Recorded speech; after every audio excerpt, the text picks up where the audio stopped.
My name is Sophia, and today I'm going to read Miss Nelson is Missing by James Marshall.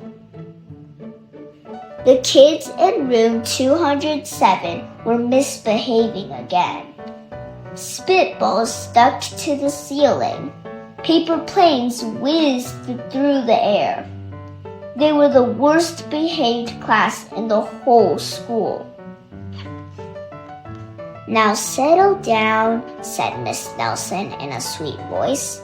But the class would not settle down. They whispered and giggled. They squirmed and made faces. They were even rude during story hour. And they always refused to do their lessons. "Something will have to be done," said Miss Nelson. The next morning, Miss Nelson did not come to school. "Wow!" yelled the kids. "Now we can really act up." They began to make more spitballs and paper planes.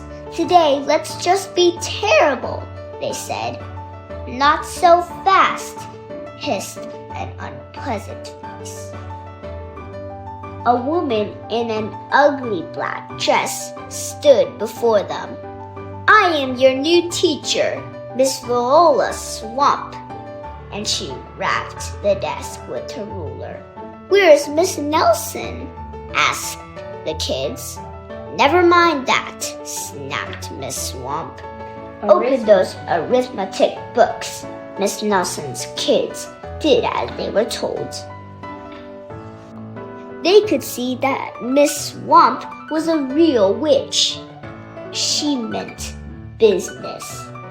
Right away, she put them to work, and she loaded them down with homework.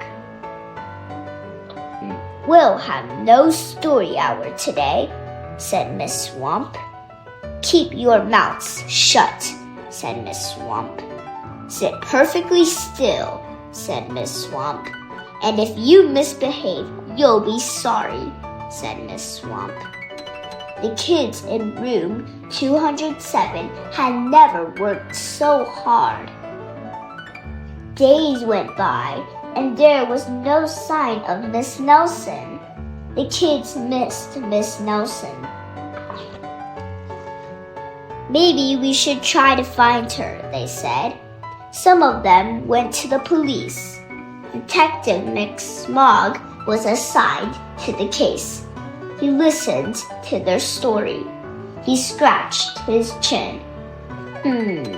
He said, "I think Miss Nelson is missing." Detective McSmog would not be much help. Other kids went to Miss Nelson's house. The shades were tightly drawn, and no one answered the door. In fact, the only person they did see was the wicked Miss Viola Swamp coming up the street. "If she sees us, she'll give us more homework." They got away just in time.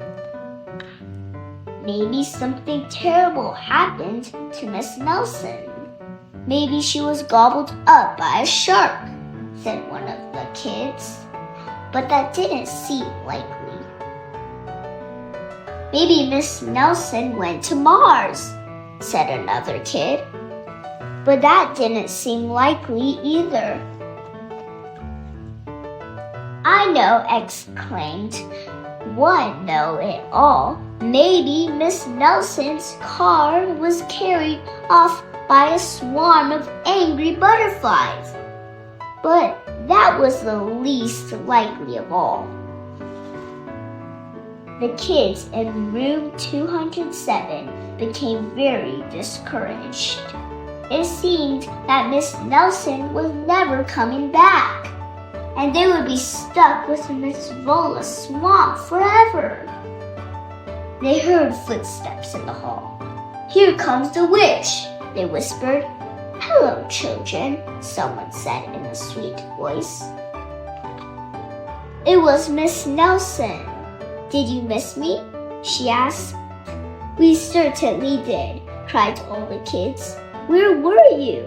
That's my little secret, said Miss Nelson. How about a story hour?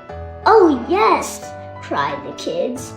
Miss Nelson noticed that during story hour, no one was rude or silly. What brought about this lovely change? She asked. That's our little secret, said the kids. Back home, Miss Nelson took off her coat and hung it in the closet, right next to an ugly black dress. When it was time for bed, she sang a little song. I'll never tell, she said to herself with a smile.